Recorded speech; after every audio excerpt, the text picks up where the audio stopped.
स्वागत है मित्रों आप सबका। तो फिर कहानी को आगे बढ़ाते हैं और आज शुरुआत में दिखाया जा रहा है बाय जीन टैन के घर पहुंच रहा था। तब जीन बाय जीन के ऊपर हावी होता हुआ कहता है कि तुम्हारे अंदर की राक्षसी और आप बेकाबू हो रहा है एंड थैंक्स टू योर पिताजी, क्योंकि उन्होंने अपना डिवाइन अस्त्र से जो तुम्हें मारा है, इसी कारण तुम्हारी न्याय की कल्टीवेशन की शक्तियां कमजोर पड़ चुका है।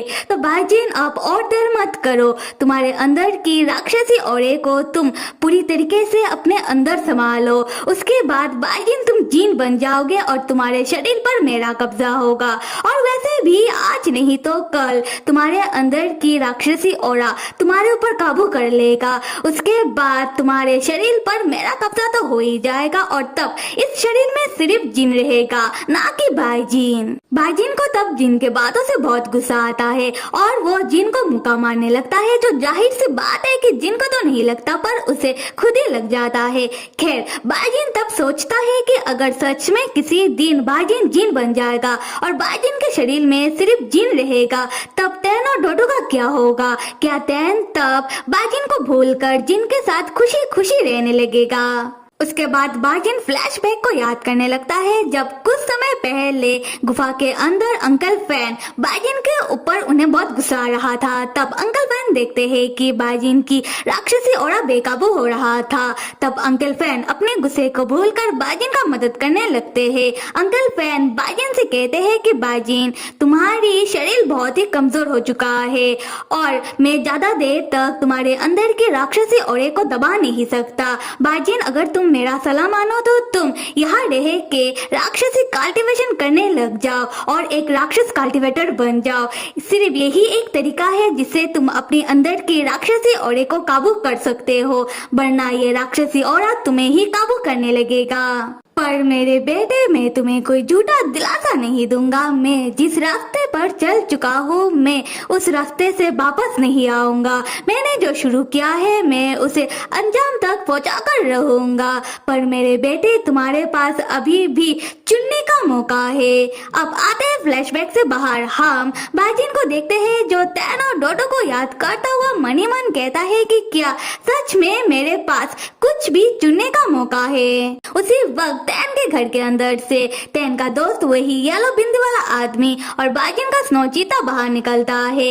येलो बिंदी वाला आदमी बाय जीन को परेशान होकर बताने लगता है कि बाय जीन तुम कहाँ रह गए थे? तुमने आने में इतना देर क्यों कर दिया? अभी अभी कल्टीवेशन कमेटी वाले आकर डोडो को जबरदस्ती अपने साथ लेकर गए, क्योंकि उन्हें डोडो के अंदर की जादुई राक्षसी मनी चाहिए पाताल लोक की लाइन के सील को तोड़ने से रोकने के लिए। ये सुनकर बाय जीन स्नो चीते को अपने पास ले लेता है और कहता है कि तुम फिक्र मत करो, मैं टैन और डोडो को कोई भी नुकसान पहुंचने नहीं दूंगा। यहाँ से होता है सीन शिफ्ट और एल्डर्स हॉल की फॉरबिडन ग्राउंड को दिखाया जा रहा है, जहाँ कल्टीवेशन कमेटी वाले आ चुके हैं और कल्टीवेशन कमेटी का ऑफिसर एक दूसरा ही एल्डर को सबके सामने झुकाकर बाकी सबसे कह रहा था कि आप लोगों की सेकंड एल्डर ने हमारी कल्टीवेशन कमेटी से पाताल लोक की लाइन की सील वाली फाइल को चुरा लिया है। अब सेकंड एल्डर राक्षसी दुनिया के साथ मिलकर पूरी दुनिया को तबाह करना चाहते हैं। उसके बाद ऑफिसर सबको बताता है कि अगर लाइन का सील टूटेगा तब किस तरीके का तबाही आ सकता है। ये जानने के बाद फर्स्ट एल्डर कहते हैं कि नहीं, हमारे सेकंड एल्डर ऐसा नहीं कर सकते, आप लोग दोबारा इस बारे में छानबीन करिए। और बाकी दो एल्डर, जो एल्डर सबके सामने जमीन में झुका हुआ था, उससे पूछते हैं कि तुम कौन हो? तुम तो हमारे सेकंड एल्डर नहीं हो और तुम्हें पाताल लोक की द्वार को खोलने का मंत्र भी कैसे पता है? तुमने हमारे सेकंड एल्डर के साथ क्या किया है, वो कहा है? तब वो बंदा बाकी एल्डर से माफी मांगने लगता है और बताता है कि मैं सेकंड एल्डर नहीं हूँ, बल्कि मैं सेकंड एल्डर का स्टूडेंट हूँ और वो मेरे मास्टर है और मेरे मास्टर ने ही मुझे उनकी तरह बनकर ठीक पाताल लोक की दरवाजा खोलने वक्त आप लोगों के पास आने के लिए कहा था, जिससे मैं बाकी एल्डर्स का मदद कर सकूं पाताल लोक के दरवाजा खोलने में। और मेरे मास्टर ने ही मुझे पाताल लोक के दरवाजा खोलने का मंत्र सिखाया था। तब जाओ डाओ बाकी एल्डर से पूछता है कि क्या आप लोगों को पता है कि आप लोगों का सेकंड एल्डर कौन है? खैर मैं बताता हूँ, आप लोगों का सेकंड एल्डर और कोई नहीं, न्याय के कल्टीवेटरों का मुखिया, उनका छोटा भाई मिस्टर फैन है। ये सुनकर एल्डर्स चौंक जाते हैं और वो लोग कहते हैं कि नहीं, पक्का ये कोई गलतफहमी है। तब कल्टीवेशन कमेटी का ऑफिसर बताता है कि ये कोई गलतफहमी नहीं है, आप लोगों का सेकंड एल्डर मिस्टर फैन है, जो खुद एक न्याय का कल्टीवेटर है। खैर ये आप लोगों के बीच का मामला है, आप लोग बाद में सुलझा लेना, पर अब जो जरूरी है वो है पाताल लोक का द्वार और इस फॉरबिडन ग्राउंड को दोबारा हमेशा के लिए बंद करना। और हमको पता चला है कि जादुई राक्षसी मणि से लाइलाइन की सील को तोड़ा जा सकता है। तो क्या आप लोगों को पता है कि जादुई राक्षसी मणि से ही लाइलाइन के सील को दोबारा बंद किया जा सकता है? उसके बाद ऑफिसर डोडो के और इशारा करते हुए कहता है कि हमको खबर मिला है कि इस छोटे से बच्चे के अंदर जादुई राक्षसी मणि का कुछ टुकड़ा है। ये जानकर फर्स्ट एल्डर कहते हैं कि सर अब ऐसा मत कीजिएगा। उसके बाद फर्स्ट एल्डर मनी मन सोचने लगते हैं कि ये तो डोडो है, टैन का बेटा, और अभी भी सारे कैंडिडेट पाताल लोक के अंदर है। अगर इस वक्त पाताल लोक का द्वार बंद हो जाएगा तब टैन के साथ बाकी सारे कैंडिडेट हमेशा के लिए पाताल लोक में फंस जाएंगे। हम अभी क्या कर सकते हैं? उसके बाद फर्स्ट एल्डर कहते हैं कि सर डोडो तो बस एक छोटा बच्चा है। तब ऑफिसर गुस्से में कहता है कि क्या तुम लोगों के लिए बच्चा या फिर अपना राक्षसी दुनिया जरूरी है? और ऐसे भी इसमें तुम लोगों की गलती है। अगर हमें पता नहीं चलता कि तुम लोगों ने लाइलाइन की सील को तोड़ने का तय कर लिया है तो पता नहीं क्या हो जाता। तुम लोगों के कारण हमारा पूरी कल्टीवेशन दुनिया तबाह हो जाएगा।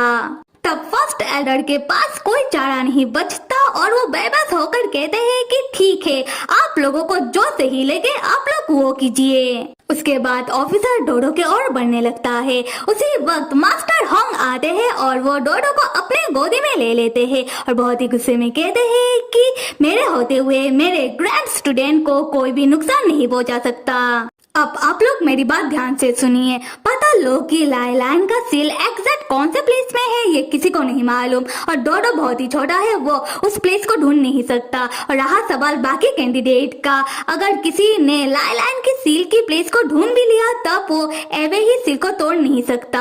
आप लोग मुझे परमिशन दीजिए, मैं डोडो के साथ पाताल लोक जाऊंगा। उसके बाद मैं सारे कैंडिडेट को उधर से बाहर निकालूंगा और अगर किसी ने लाइलाइन की सील को तोड़ भी दिया तब मैं अपने तरीके से सील को दोबारा सही कर दूंगा। तब हम कल्टीवेशन कमेटी के ऑफिसर को देखते हैं जो मास्टर होंग को देखकर उसके मन में लड्डू फूट रहा था। वो मनी मन कह रहा था कि हाय मेरे आइडल मास्टर होंग, मैं बहुत ही खुश हूँ कि मैं अपने सामने अपने आइडल को देख रहा हूँ।